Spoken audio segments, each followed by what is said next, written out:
సభాధ్యక్షులు, వేదిక మీద పెద్దలు,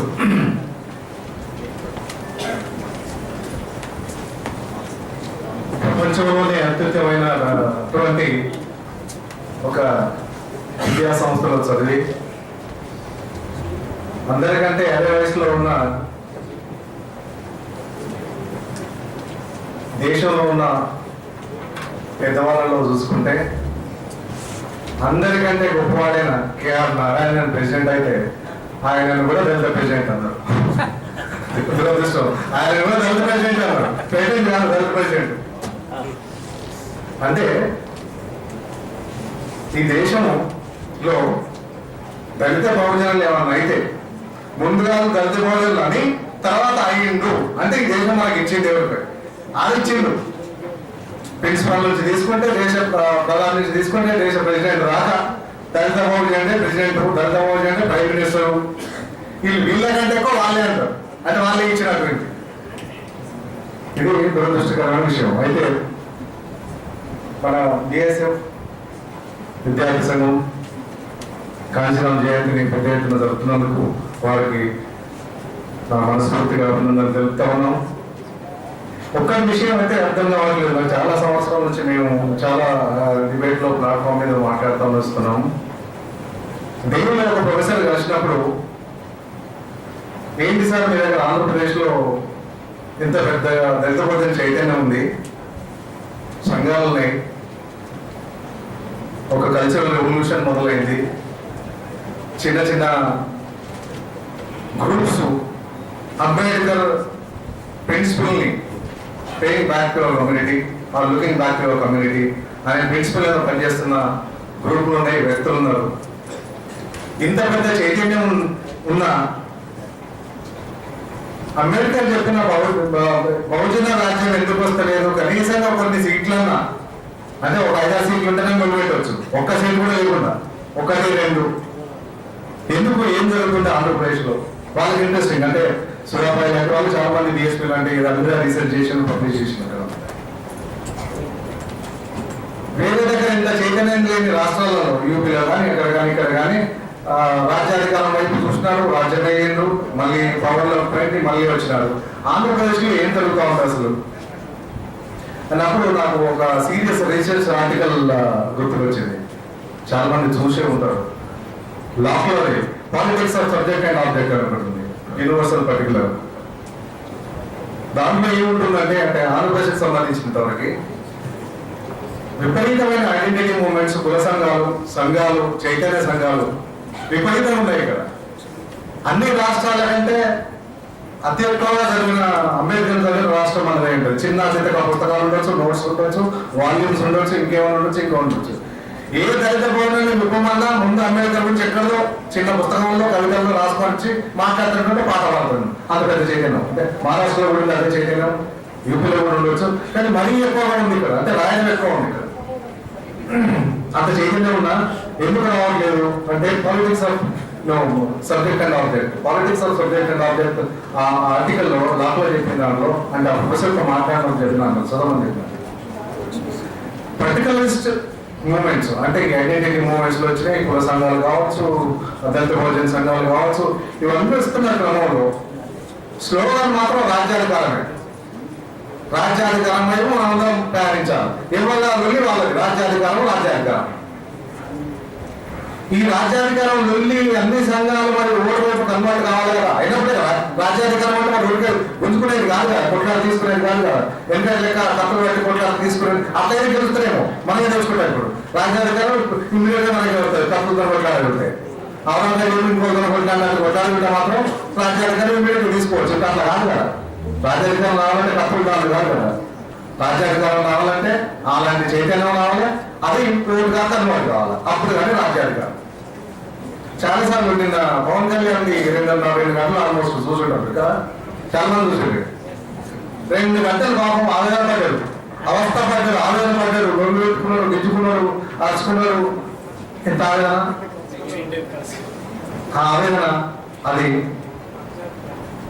ఇంకెన్ని రోజులు భరిస్తాము, భరించవు. మరి ఇంకా అది ఓటుగా కన్వర్ట్ కావాలి. అది ఆవేదన అంతా ఓటుగా కన్వర్ట్ కావాలి కదా. రాజ్యాధికారం అంటే ఓటు. మరి ఇక్కడ ఓటుగా కన్వర్ట్ చేయడంలో ఎక్కడ ఫెయిల్ అయినాం ఆంధ్రప్రదేశ్లో? సంఘాలు కానీ, పార్టీలు కానీ, ఇంటలెక్చువల్స్ కానీ, ఇంకా మేధావులు కానీ, యాక్టివిస్టులు కానీ దీన్ని అటు కన్వర్ట్ చేయడంలో, కన్సాలిడేట్ చేయడంలో ఎక్కడ ఒక దగ్గర ఫెయిల్ అయినాం. ఇది సబ్జెక్ట్ ఫర్ రీసెర్చ్. అంటే మేము అందరం రాస్తున్నది, మాట్లాడుతున్నది. దీనికి ముందు ఇంతకుముందు చిరంజీవి గారు, డాక్టర్ చిరంజీవి గారు ఇచ్చినారు. అంటే ఒక మార్చి 18th మేము ప్రోగ్రామ్ తీసుకున్నాం 5 సంవత్సరాల కింద. సరే ఒక సంవత్సరం 2 సంవత్సరాలు తీసుకొని మళ్ళీ మా పనులు నేను మరి పోయింది. అంటే ఆవేశం వచ్చినప్పుడు లేవడం, తర్వాత మర్చిపోవడం, ఇట్లాంటివి జరుగుతాయి చాలా. 18th March ఆర్గా స్పీచ్ ఎంతమంది చదివింది? విన్నారా? పోనీ ఒకరిద్దరు. ఇట్లాంటి ఒక రెండు ఇంపార్టెంట్ ఆస్పెక్ట్ అంబేద్కర్ మాట్లాడింది ఎంతమంది తెలుసు? చాలా నిజంగా వీళ్ళకి అంటే చాలాసార్లు అనుకున్నామండి, చదవాలి. జ్ఞానం మీన్స్ అల్టిమేట్ పవర్. ఇందాక భవన్ భవన్ జరుగుతారు. జ్ఞానం అంటే లొల్లి పెట్టడం, స్లోగన్, రాజ్యాధికారం, బహుజన రాజ్యం, ఇది ఎలాంటి లొల్లి లేదు. ఒక జ్ఞానంతోనే అంటే ఒక బ్యాక్గ్రౌండ్ ఆంధ్ర స్పీచ్ చదివినావు, అనిమిలేషన్ ఆఫ్ కాస్ట్ చదివినావు. అనిమిలేషన్ ఆఫ్ కాస్ట్ చదివినాక కుల నిర్మూలన మాట్లాడిన విధానం వేరే ఉంటుంది. కుల నిర్మూలన లొల్లి. జ్ఞానం లేని మాటలన్నీ లొల్లి అయితే మీరు ఎడ్యుకేటెడ్స్, స్టూడెంట్స్, మేము స్కాలర్స్. ఊళ్ళో వెలువెడుతుందంటే నాకు అన్యాయం జరిగిన రాయతలు అంటే ఇప్పుడు చేసి పెద్దవాళ్ళు కాలబెట్టారు. కానీ పెద్దవాళ్ళు ఆలోచనతో పెద్దవాళ్ళు మీరు అన్ని చేస్తారా? చేయగలం. జ్ఞానం కావాలి. చదవాలంటే ఇప్పుడు చదవడం మీరు అంటే మేము గ్రూప్ 1 చదవాలి, ఎక్సైజ్ కానిస్టేబుల్ చదవాలా, లేకుంటే ఇంకోటి చదవాలి, గ్రూప్ 4 చదవాలా, అప్పుడు ఎప్పుడు చదవమంటారు, ఇప్పుడు చదవమంటారు. చాలా సార్లు నేను చెప్పిన మీ కోచింగ్ క్లాస్ లో కూడా చెప్పిన గాసలు ఇదే గీసలు అదే ఏది చదవలేదు. ఆ పేరు రిజర్వ్ అయితే ఆ పేరు ఇంకో పేరు చదవరు. ఏది చదువుతలేదు మీరు? మొన్న టీవీ సీరియల్ దాంట్లో కూడా వచ్చింది. ఎందుకో తెలుగు చూస్తున్నప్పుడు చూస్తుండే ఎంచర్ పిల్లగాని తీసుకొచ్చి కోచింగ్ ఇచ్చిండు. మొత్తం దాని చేతులు పెట్టి అదే ముగిపించిండు, అదే దాంట్లో స్నానం చేయించాడు. తర్వాత ఇంటర్వ్యూ ఇంటర్వ్యూ పోయినట్లు ఇంటర్వ్యూ ఏంటంటే ఏపీఎస్ తీసుకొని అడిగిండు మన ప్రశ్న. తాపాడు ఇంటర్వ్యూ రిటర్న్ టెస్ట్ లో తాపు వచ్చాడు. ప్రశ్న అయితే అడిగి చూస్తా ఉన్నాడు. పక్కన టీచర్ ఉండి ఆప్షన్ ఏ, ఇది ఆప్షన్ బి, ఇది ఆప్షన్ సి, ఇది అంటే ఆప్షన్ సి ఇస్ రైట్ అన్నాడు. అంటే ఆప్షన్ ఇద్దరు చెప్పాడు. అది కాదన్నమాట. ఆప్షన్ ఇద్దరు చెప్పాడు కానీ టాప్ వచ్చాడు. ఐఐటి ఎంట్రన్స్ లో టాప్ వచ్చాడు. ఆప్షన్ ఇస్తారని చెప్పాడు. ఇది చదువుల పరిస్థితి. అందుబాటులో అయితే మీకు ఇంకా దగ్గర ఉంది.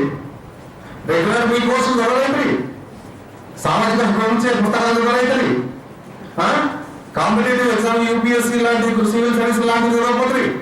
అంగ్రేజీ నేర్చుకోవాలనే జిజ్ఞాసగా లేదే. మరి ఇక తెల్లారు లేస్తే పూలి అంబేద్కర్ కాంశీరామ్ మాట్లాడుతున్నాం. ఏ స్ఫూర్తి తీసుకున్నట్టు మనం? మీకు కోపం వస్తుండొచ్చు, ఎందుకంటే నేను దొరికినప్పుడు ఇదే మాట్లాడతాను, నాకు అవసరం వచ్చినప్పుడు ఇదే మాట్లాడతాను. మీకు కోపం వచ్చినా సరే ఏమని లేదు. ఏ స్ఫూర్తి తీసుకున్నారు? జిందాబాద్ అనే స్ఫూర్తియా? అది కూడా అంటారు. ఎట్లాంటి స్ఫూర్తిని తీసుకున్నారు మీరు? ఈ సిన్సియారిటీ కనుక లేకుంటే మీరు నాశనం అవుతారు. జాతికి ఏం చేసిన వాళ్ళు కాదు, మీ ఫ్యామిలీకి ఏం చేసిన వాళ్ళు కాదు, ఇంకా ఎవరికి ఏం చేసిన వాళ్ళు కాకుండా ఇట్లనే కొట్టు పెట్టారు. దాంతో ఏమవుతుంది? 20 ఏళ్లకు 18 ఏళ్ళకు క్యాంపస్కి వస్తుంది. 20 సంవత్సరాలు అయిపోయినాయి, 22 అయిపోయినాయి, 25కి వచ్చినప్పుడు రియలైజేషన్ మొదలైంది. అయిపోతున్నా, నేనేదో ఏజ్లో పడతా ఉన్నా, ఏం చేయాలా? అప్పుడు రియలైజేషన్ వచ్చేసరికి నీ ఎంతో తప్పులు వచ్చాడు. వాడి దగ్గర గుర్తు రాస్తున్నాడు, నువ్వు వాళ్ళ దగ్గర గుర్తు రాస్తున్నాడు. వాడు ఫ్రెష్గా చదువుతూ ఉంటారు, నీదేమి కూడా టైం అయిపోతుంది. టెన్షన్, ఇంటి నుంచి ప్రెషర్, ఏదైనా యూనివర్సిటీ చదివితే నవంబర్ లేదు పాడలేదా, ఇంటి నుంచి వాళ్ళు. ఇట్లా అంటే ఒకవైపు రెండింటిని బ్యాలెన్స్ చేయగలిగారు. మేము అందరం వచ్చినాము అంటే ప్రతిసారి మీది చెప్పి మమ్మల్ని ఎందుకంటారంటే మీకంటే చాలా కఠిన దరిద్రం దుర్మార్గ పరిస్థితి నుంచి వచ్చిన వాళ్ళు మేము. కానీ ఉన్న పరిస్థితులను అధిగమించుకుంటూ వచ్చినారు. కానీ వాటిని తిట్టుకుంటూ ఆనే చావాలి, వస్తే అక్కడే ఉంటాం. పరిస్థితులను అధిగమించుకుంటూ రావాలి. ఇందాక రవి మాసాలు ఒక మాట చెప్పాడు, 27కి కన్వెల్ చేస్తున్నాను, నేను ప్రిన్సిపల్గా ఉన్న రోజు annual day is going to be introducing a great model who gives very good inspiration to all the students. అది ప్రోగ్రామ్. నా ప్రోగ్రామ్ ఎవ్రీ యాన్యువల్ డేలో మీకు ఒక మోడల్ని ఇంట్రడ్యూస్ చేస్తాను, ఆయన లైఫ్ని ఇంట్రడ్యూస్ చేస్తాం, వాళ్ళ లైఫ్ని ఇంట్రడ్యూస్ చేస్తాం. ఆ మోడల్గా తీసుకొని మీరు మీ లైఫ్లో మీరు కూడా అట్లాంటి టార్గెట్ పెట్టుకొని పోవాలనే ఉద్దేశం మీలో కూడా కనిపించేటట్టు అట్లాంటి కార్యక్రమాన్ని నేను తీసుకున్నా. ఇది ఈ సంవత్సరం నుంచే మొదలు పెట్టినాను. అయితే సరే, అంబేద్కర్ విషయానికి వస్తే, sir Ambedkar life history, cost, వర్ణ, అన్ఇంగ్లీషనల్ కాస్ట్ అన్ని డిపార్ట్మెంట్లో అందరం సిలబస్లో పెట్టాను. సిలబస్లో ఎంఏ సిలబస్లో సార్ ఫుల్ సిలబస్ పార్ట్ నా పేపర్లో నేను చెప్తాను. సోషల్ ఫిలాసఫీలో Ambedkar is one of the main chapter. అంటే క్లాస్కి వస్తే క్లాస్లో నేర్చుకుంటారు, బయట ఉంటే బయట చదువుతారు. క్లాస్ కూడా బయట చదవరు. అంబేద్కర్ కూడా మల్టిపుల్ చాయిస్ మీద చదువుతారు అనుకుంటారు. ఎంత ప్రమాదం అది. అంబేద్కర్ కూడా మల్టిపుల్ చాయిస్ మీద చదువుతారు అని మేము కాస్ట్. నేను గాంధీ, అంబేద్కర్, పూలే అని ఎవరు ఉండే మొన్న మళ్ళీ సార్ మాట్లాడి, రోహిత్ సార్ మాట్లాడి అంబేద్కర్ కూడా వచ్చు అని పెడతారు అన్నాడు. ఇది చదువు ఎట్లయితే ఇది చదువు అంటే తెలియదు. ఇది నా పబ్లిక్ స్పీచ్ కాదు, విత్ లాట్ ఆఫ్ కన్సర్న్స్. ఒక ఆవేదనతో మాట్లాడుతున్నాను. లైఫ్ ఇంకా ముందుంది, ఫ్యూచర్ ఉంది. ఒకవైపు రాజ్యాధికారం మాట్లాడుతున్నాం, ఇంకొక వైపు మన లైఫ్ ఉంది, ఇంకొక వైపు సోషల్ కన్సర్న్ ఉంది, ఇంకొక వైపు నేను ఇక్కడ దాకా తీసుకొచ్చిన మేధావులు ఇచ్చిన ఫిలాసఫీ ఉంది, ఒక సిద్ధాంతం ఉంది. ఇవన్నింటిని బ్యాలెన్స్ చేసుకొని విద్యార్థిగా ఒక బాధ్యతగా, సమాజం పట్ల బాధ్యతగా, నీ ఫ్యామిలీ పట్ల బాధ్యతగా, నీ జాతి పట్ల బాధ్యతగా మేము సరే ఎంత చేస్తున్నామో 1% సార్ ఇందాక వేరే వాళ్ళు చెప్పాడు. సార్ ఇక్కడ దిశ ఉంటాడు మాకు అన్నింటికి మేము ఉండగలిగినట్టు ఉంటున్నాం. అంటే ఏమీ చేయలేము, ఎంతవరకు చేయగలుగుతాం అంతవరకు చేయగలుగుతాం. ఒక మాట కనీసం ఒక మాట చెప్తానండి. లోపలగా ఆర్ట్స్ కాలేజీ మెట్ల ముందు ఉండి నేను ఒక అర్జున హాస్టల్ చదువుకొని వచ్చినా, మీరు కూడా అట్లనే వచ్చారు, అట్లా కాదు లైఫ్ లో బాగా చెప్పుకో, గట్టిగా మాట్లాడతా. కొంతమంది నన్ను ఇన్స్పిరేట్ చేస్తలేదు. మాకు ఎంతసేపు ఈ హాస్టల్ బాగలేదు, మా ఫీజులు లేవు, మా సైకిల్ మోడల్ లేవు, మా ఫోన్ లేవు, ఇదేం ఏం చేసుకుంటావు ఆ దేశాన్ని, సిస్టాన్ని కాదు కదా. దాంతో కూడా ఏమవుతుంది, విప్లవాలు కావాలి. అక్కడ కూడా ఏం రాదు, ఇంతకంటే తింటూ ఉంటుంది మళ్ళా. సో అందుకని చివరిగా ఇందాక అంటే లుక్ ఎట్ ద కన్సర్న్స్. అంత బిజీ ఉండే ఐపీఎస్ ఆఫీసరు ఒక కన్సర్ట్ అని, అది సమాజం పట్ల ఉన్న కన్సర్ట్. సమాజం అంటే మన మానవాళికలు కాదు సార్ రాసింది, మొత్తం అంబేద్కర్ ఇచ్చిన సిద్ధాంతాన్ని దాంట్లో కలిపింది. అంటే టోటల్ సోషల్ ట్రాన్స్ఫార్మేషన్ సార్. దాంట్లో డిఫైనింగ్ దట్ మీరు పెట్టిన programme, it is a total transformation, social transformation. ఒక సమాజం మారాలి కదా, ఒక సమాజమే మారాలి. ఇప్పుడు ఆ దీక్షలో ప్రతి ఒక్కరు అప్లై చేసినప్పుడు సామాజిక మార్పు వస్తుంది. అంబేద్కర్ చెప్పింది దళితుల మార్పు కాదు, అన్టచబుల్స్ మార్పు కాదు, సమాజం మార్పు కాదు. సమాజం మార్పు అంటే ఈ సమాజాన్ని అర్థం చేసుకొని, అసమానతను అర్థం చేసుకొని వాటిని అధిగమించే మార్పు వైపు ఆయన మాట్లాడారు. అటువైపు అర్థం చేసుకోవాల్సిన అవసరం ఉంది. అంటే చైతన్యవంతులు ఒక పొలిటికల్ గా ఒక రాష్ట్రం గురించి మాట్లాడినప్పుడు, రాజ్యాధికారం గురించి మాట్లాడు, ఇవన్నీ విషయాలు అర్థం చేసుకోవాల్సిన అవసరం ఉంటుంది. ఇవన్నీ విషయాలు అవగాహన ఉంటే రేపు మీరు ఇక్కడ మీ ముందు మోడల్స్ ఉన్నారు, ఐపీఎస్లు ఐఏఎస్లు ఉత్తగా అవుతారు. ఈ అవగాహన ఉంటుంది. ఈ అవగాహన ఉండాలంటే రీడింగ్ ఉండాలి. రీడింగ్ ఉంటే మంచి పాలిటీషియన్స్ అవుతారు, ఒక సంఘ సంస్కర్తలు అవుతారు, ఒక ఐపీఎస్ ఐఏఎస్ ఆఫీసులు కూడా కలుగుతారు. అటువైపు మీరు మరొకసారి ఆలోచించాలని ఈ సందర్భంగా మీకు మనవి చేసిన కాదు కానీ కాషన్ ఇస్తూ ఈ ఆర్గనైజర్స్కి థ్యాంక్స్ చెప్తూ జీవితం